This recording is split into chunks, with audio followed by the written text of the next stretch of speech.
to NTD China News. I'm Karen Chang. Making headlines this Friday, May 17th. This Japanese official arrives in Beijing after a mysterious visit to North Korea.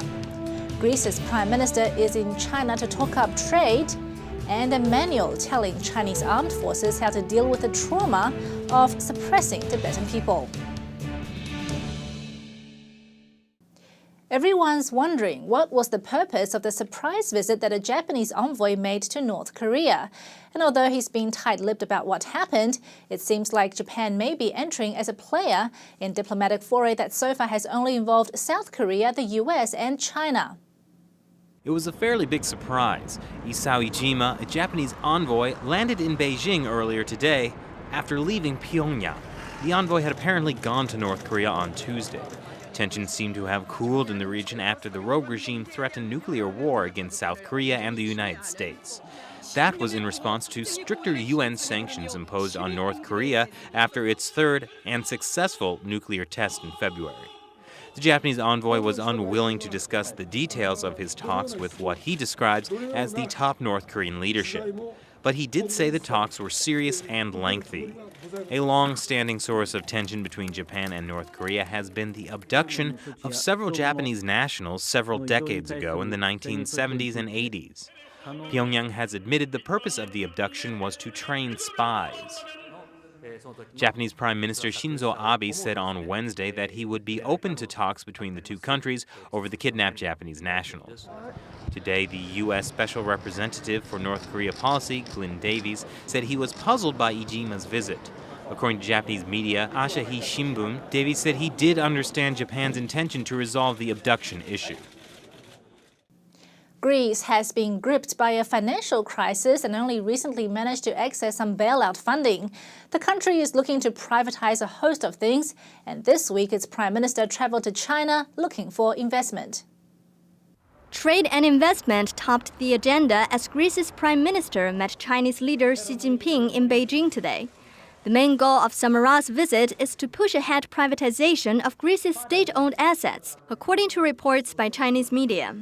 The head of Greece's privatization agency accompanied Samaras on his state visit that kicked off on Wednesday. Chinese shipping group COSCO is considering investing 1 billion euros, or around $1.3 billion, in Greece's largest port at Piraeus.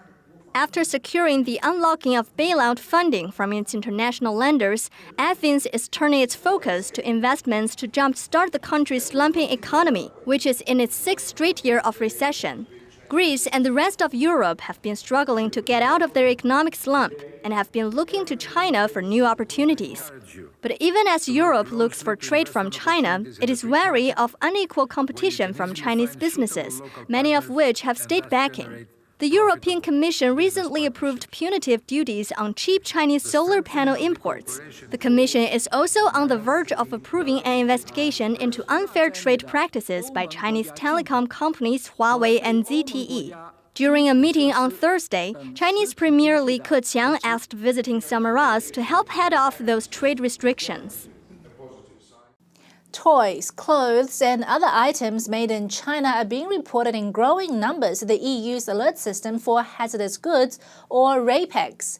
In 2012, goods imported from China, including Hong Kong, accounted for 58% of products submitted by member states to RAPEX, up from 54% in 2011. EU officials said the high numbers of products on the list from China is because of the significant amount of goods currently imported from the country, and that Chinese companies are often simply not aware of the rules. RAPEX makes sure that information about dangerous products is quickly exchanged between member states of the EU and the European Commission. Products flagged by RAPEX as posing risk to the health and safety of consumers may be withdrawn from the market, rejected by customs officials, or banned altogether. Outside the Tibet Autonomous Region, many Tibetan Buddhists call China's Sichuan province their home, and they also face restrictive and repressive policies imposed by the Chinese Communist Party. It seems ironic then that Sichuan authorities have issued a manual telling its armed police how to deal with the psychological pressures of repressing Tibetans. A manual telling Chinese security forces to, quote, fight the battle of maintaining long-term stability in Tibet and how to deal with the psychological aftermath. India-based Tibetan Center for Human Rights and Democracy obtained this internal instruction for police in China's Sichuan province. Entitled Guide on Psychiatric Well-Being While Maintaining Stability, the manual has 29 questions and answers meant to help officers deal with the mental stress of repressing Tibetans and the moral dilemmas accompanying it. In one section, the manual talks about the trauma of cracking down on monks, saying, quote, when officers see protesting maroon-robed monks become uncomfortable and confused. This, says the manual, diminished the strength of armed forces' valor and resolve in punishing troublemakers. Xinjiang-based human rights activist Mr. Zhang says these types of rhetoric are not new. These things make me think of the massacre on June 4th, 1989. Those forces were close to the suburbs of Beijing and were brainwashed for a certain period. Now, for suppression in Tibet, they use the same materials for brainwashing the officials and soldiers. These officers and soldiers were basically devoid of humanity and the suppression of those Tibetans. Written for the People's Armed Police Force, the manual highlights how the suppression in Tibet has psychologically impacted these officers. It says new officers in Tibet have, quote, difficulty managing tempers and becoming scared to the point of losing confidence. Despite the psychological tolls, the manual makes clear what the Communist Party's policy is in Tibet. It urges the armed police to, quote, clearly recognizing the political strategy and context of the stability maintenance work in Tibetan areas. The goal, to ensure the victory of the Chinese regime. Tibetan rights groups have long complained of the heavy-handed approach of the Communist Party in Tibetan regions. Since 2009, at least 121 Tibetans have self-immolated in protest. Many of these burnings happened in Sichuan province, where there's a large Tibetan community. And coming up after the break, a train derailment in Hong Kong injures 62 people, Ai Weiwei's new exhibit recalls milk scandal, and a look at an incident 5 years ago that reminded some Chinese citizens that the tentacles of the Communist Party lurk even in the US.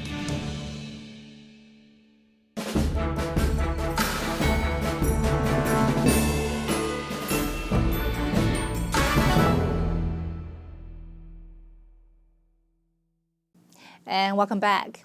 Dissident Chinese artist Ai Weiwei has a new exhibit in Hong Kong, and the social commentary of it is hitting a raw nerve in China.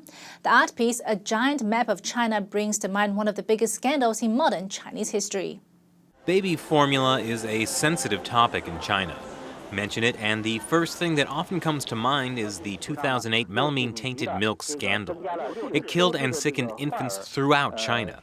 So when Chinese dissident artist Ai Weiwei made a map out of 1,800 cans of baby formula, it was sure to turn some heads. This is from a new exhibit that opened today in Hong Kong. The tainted milk scandal has a slightly different meaning here.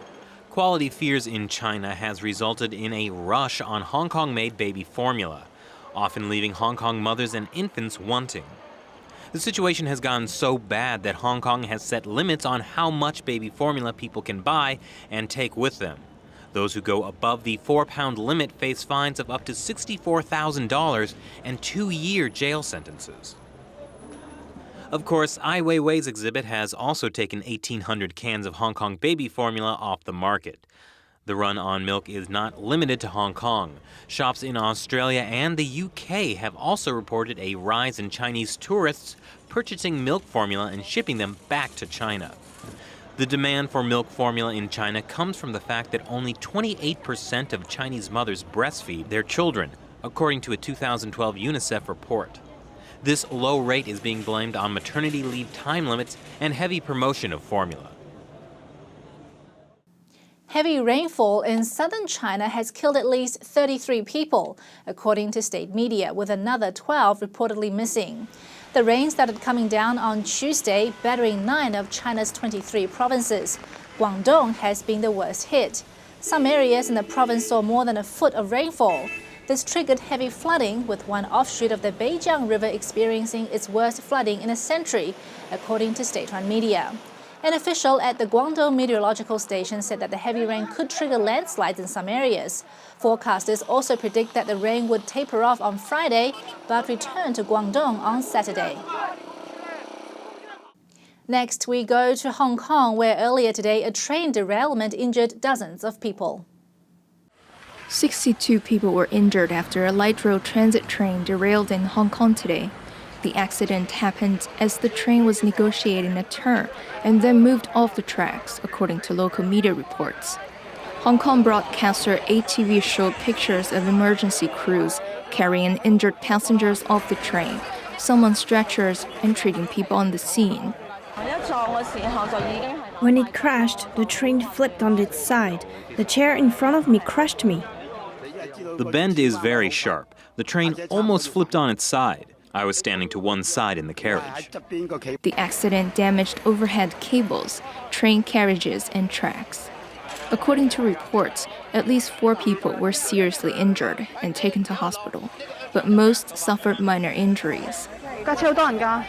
People were all crushed together. The train was really full. It was very chaotic, with people screaming and many bleeding, including my brother behind me. Police say they're investigating the cause of the accident. Chinatowns have sprung up all around the world, and for Chinese people living abroad, they have become a home away from home. But when big party politics trickle down to through immigrants overseas, some expatriates feel like they haven't left China. 5 years ago today, 37 million Chinese citizens renounced their ties with the Chinese Communist Party and its affiliated organizations. For those who had suffered at the hands of the party, it was a cause for celebration. For those who were still loyal to the party, an opportunity to stir up trouble. So it was really scary to me because I know that people were getting hurt and they could get hurt at any time, and basically the rioters had free reign. In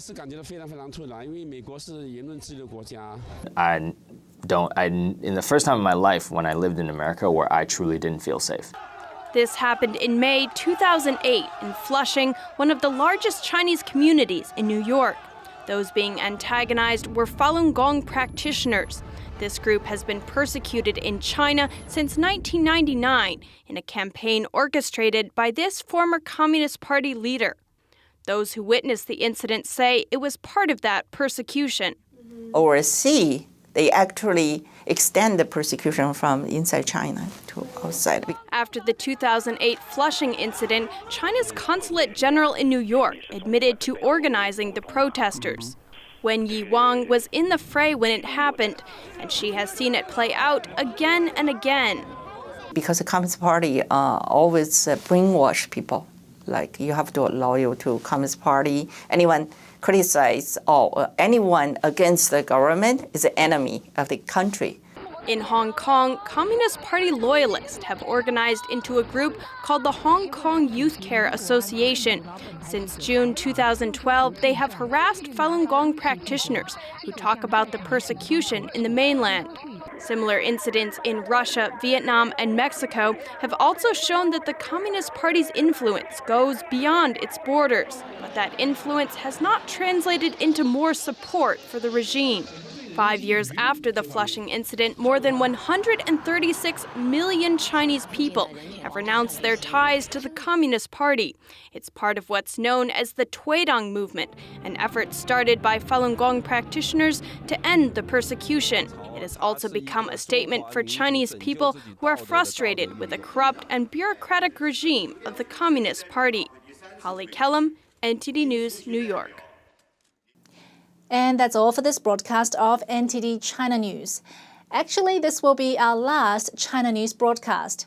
We're taking a break from this program as well as China Focus as we work on bringing you more exciting China and world content.